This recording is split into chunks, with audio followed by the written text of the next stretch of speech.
السلام علیکم ورحمۃ اللہ وبرکاتہ۔ ناظرین، آج ہم آپ کے لیے ایک نیا واقعہ لے کر حاضر ہوئے ہیں جو کہ بہت ہی خوبصورت واقعہ ہے۔ یہ واقعہ ذی الحجہ کے افضل ایام العشر، قمری سال کا آخری مہینہ ذی الحجہ حرمت والے مہینوں میں سے ایک ہے۔ قرآن مجید فرقان حمید میں اللہ تبارک و تعالی نے 10 راتوں کی قسم کھائی ہے۔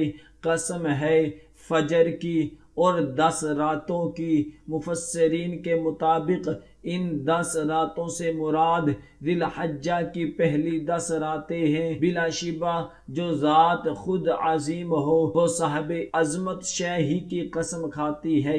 اللہ عز و جل کا کسی شے کی قسم کھانا اس کی عظمت و فضیلت کی واضح دلیل ہے، جس سے معلوم ہوتا ہے کہ ماہ ذی الحجہ کا ابتدائی عشرہ اسلام میں خصوصی اہمیت کا حامل ہے۔ نبی کریم صلی اللہ تعالی علیہ وسلم نے ان دنوں کو سب سے اعلیٰ افضل قرار دیا ہے۔ ذی الحجہ کے 10 دنوں میں اللہ تعالی کو نیک عمل جتنا محبوب ہے اس کے علاوہ دیگر دنوں میں نہیں۔ خاتم النبیین محمد الرسول اللہ صلی اللہ تعالی علیہ وسلم نے فرمایا کہ اور دنوں میں بندے کا عبادت کرنا اللہ تعالی کو اتنا محبوب نہیں جتنا ذو الحجہ کے عشرہ میں محبوب ہے۔ اس عشرہ کے ہر دن کا روزہ سال بھر کے روزوں کے برابر اور اس کی ہر رات کے نوافل شب قدر کے نوافل کے برابر ہے۔ ایک دوسری حدیث میں خاتم النبیین محمد الرسول اللہ صلی اللہ تعالی علیہ وسلم کا ارشاد گرامی ہے کہ دنیا کے افضل ترین دن ایام العشر یعنی ذو الحجہ کے 10 دن ہیں۔ صحابہ کرام نے عرض کیا کیا اللہ کے راستے میں جہاد بھی ان دنوں کے عمل سے بڑھ کر نہیں؟ فرمایا نہیں، جہاد فی سبیل اللہ بھی نہیں، سوائے اس شخص کے جو اپنی جان و مال کے ساتھ نکلا اور ان میں سے کسی چیز کے ساتھ واپس نہ لوٹا، یعنی شہید ہو گیا۔ حج جیسی عظیم عبادت رکن اعظم یوم عرفہ بھی انہی ایام میں ہے۔ اسی مناسبت سے اس مہینے کا نام ذو الحجہ ہے، یعنی حج والا مہینہ۔ نبی کریم صلی اللہ تعالی علیہ وسلم کا فرمان عالی شان ہے کہ جس شخص نے اللہ کے گھر کا حج کیا اور بے ہودگی وفس سے بچا رہا تو اس حالت میں لوٹے گا جیسے آج ہی ماں کے بطن سے پیدا ہوا ہو۔ یوم عرفہ انتہائی شرف و فضیلت کا حامل ہے۔ یہ گناہوں کی بخشش اور دوزخ سے آزادی کا دن ہے۔ اگر اول عشرہ ذی الحجہ میں سوائے یوم عرفہ کے اور کوئی قابل ذکر یا اہم شے نہ بھی ہوتی تو یہی اس کی فضیلت کے لیے کافی تھا۔ حضرت عائشہ رضی اللہ تعالی عنہا سے روایت ہے کہ رسول اللہ صلی اللہ تعالی علیہ وسلم نے فرمایا، اللہ تعالی جس قدر عرفہ کے دن لوگوں کو آگ سے آزاد فرماتا ہے اس سے زیادہ کسی اور دن آزاد نہیں کرتا۔ ایک اور حدیث میں رسول اللہ صلی اللہ تعالی علیہ وسلم نے ارشاد فرمایا، شیطان یوم عرفہ کے علاوہ کسی اور دن میں اپنے آپ کو اتنا چھوٹا، حقیر، ذلیل اور غضبناک محسوس نہیں کرتا جتنا اس دن کرتا ہے۔ یہ محض اس لیے ہے کہ اس دن میں وہ اللہ کی رحمت کے نزول اور انسانوں کے گناہوں سے صرف نظر کا مشاہدہ کرتا ہے۔ حضرت قتادہ رضی اللہ تعالی عنہ سے روایت ہے کہ حضور اکرم صلی اللہ تعالی علیہ وسلم نے ارشاد فرمایا، عرفہ کے دن کے روزے کے متعلق میں اللہ تعالی سے پختہ امید رکھتا ہوں کہ وہ اس کی وجہ سے 1 سال پہلے اور 1 سال بعد کے گناہوں کو معاف فرما دیں گے۔ مذکورہ حدیث سے معلوم ہوا کہ عرفہ کے دن کا ایک روزہ 1 سال پہلے اور 1 سال بعد کے گناہوں کی معافی کا سبب بنتا ہے۔ حدیث مبارک میں ہے کہ آپ صلی اللہ تعالی علیہ وسلم ذی الحجہ کے 9 روزے، 10 محرم اور ہر مہینے کے 3 دن ایام بیض کے روزے رکھتے تھے۔ واضح رہے کہ عشرہ ذی الحجہ میں روزے 9 ذی الحجہ تک ہی رکھے جا سکتے ہیں۔ 10 ذی الحجہ کو عید ہوتی ہے جس کا روزہ رکھنا جائز نہیں ہے۔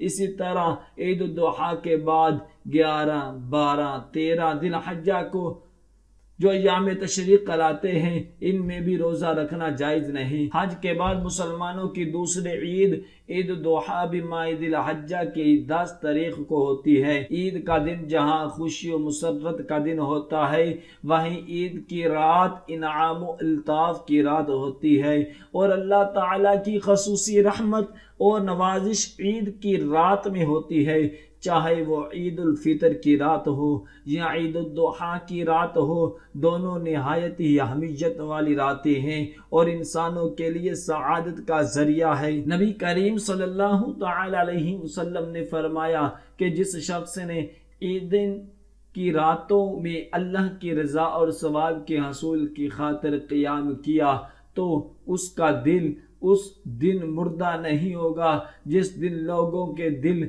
مردہ ہو جائیں گے۔ ابن ماجہ قربانی جیسا عظیم اور محترم بالشان عمل بھی اسی مہینے میں انجام دیا جاتا ہے۔ حضرت ابراہیم علیہ السلام اور حضرت اسماعیل علیہ السلام کی اہم و عظیم قربانی کی وجہ سے قربانی کو سنت ابراہیمی کہا جاتا ہے۔ اللہ تعالیٰ کے حکم پر اور حضور اکرم صلی اللہ تعالی علیہ وسلم کی اتباع میں حضرت ابراہیم علیہ السلام اور حضرت اسماعیل علیہ السلام کی عظیم سنت قیامت تک جاری رہے گی۔ ام المؤمنین حضرت عائشہ صدیقہ رضی اللہ تعالی عنہا سے روایت ہے کہ نبی اکرم صلی اللہ تعالی علیہ وسلم نے ارشاد فرمایا، ذی الحجہ کی 10 تاریخ کو کوئی نیک عمل اللہ تعالی کے نزدیک قربانی کا خون بہانے سے بڑھ کر محبوب اور پسندیدہ نہیں، اور قیامت کے دن قربانی کرنے والا اپنے جانور کے بالوں، سینگوں اور کھروں کو لے کر آئے گا اور یہ چیزیں اجر و ثواب کا سبب بنے گی، اور قربانی کا خون زمین پر گرنے سے پہلے اللہ تعالیٰ کے نزدیک شرف قبولیت حاصل کر لیتا ہے، لہٰذا تم خوش دلی کے ساتھ قربانی کیا کرو۔ نبی کریم صلی اللہ تعالی علیہ وسلم کا ارشاد ہے کہ جب تم ذو الحجہ کا چاند دیکھ لو اور تم میں سے کسی کا قربانی کرنے کا ارادہ ہو تو وہ اپنے بال اور ناخن کاٹنے سے رک جائے، یہ حکم مستحب ہے، اور ان لوگوں کے لیے جو قربانی دینے والے ہو چاند دیکھنے سے لے کر جب تک کہ ان کی طرف سے قربانی نہ ہو جائے اس وقت تک سر کے بالوں اور دیگر بالوں کو نکالنے اور ناخن کاٹنے سے احتیاط کرنا چاہیے۔ جو لوگ قربانی دینے والے نہیں ہیں ان کے لیے یہ حکم نہیں ہے۔ عشرہ ذی الحجہ میں تکبیر و تسبیح اور ورد کی تلقین فرمائی گئی ہے، اور بطور خاص ایام تشریق میں تکبیرات تشریق پڑھنے کا حکم دیا گیا ہے۔ تکبیر تشریق 9 ذی الحجہ کی فجر سے 13 ذی الحجہ کی عصر تک ہر فرض نماز کے بعد ایک مرتبہ بلند آواز سے پڑھنا مردوں عورت دونوں پر واجب ہے، البتہ عورت بلند آواز سے نہ کہے۔ تکبیر تشریق صرف ایک دفعہ پڑھنا حدیث سے ثابت ہے۔ جس شخص کی امام کے ساتھ رکھتے رہ گئی ہو اسے اپنی نماز پوری کر کے سلام پھیرنے کے بعد تکبیر تشریق پڑھنی چاہیے۔ واضح رہے کہ تکبیر تشریق صرف فرض نماز کے بعد پڑھنے کا حکم ہے، سنت اور نوافل کے بعد نہیں۔ تکبیرات تشریق یہ ہے: اللہ اکبر لا الہ الا اللہ اللہ اکبر وللہ الحمد۔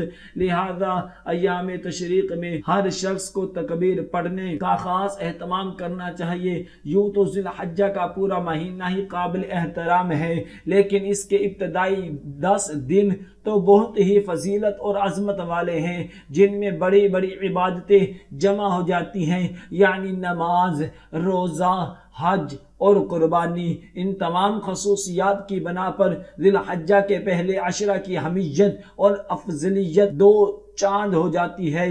غرضی کا رمضان المبارک کے بعد ان ایام میں اخروی کامیابی اور بخشش حاصل کرنے کا بہترین موقع ہے۔ ہمیں ان بابرکت ایام میں بڑھ چڑھ کر نیک اعمال کرنا چاہیے۔ دعا ہے کہ اللہ تبارک و تعالی ہم سب کو ان کلمات پر عمل کرنے کی توفیق عطا فرمائے۔ صدق اللہ العظیم۔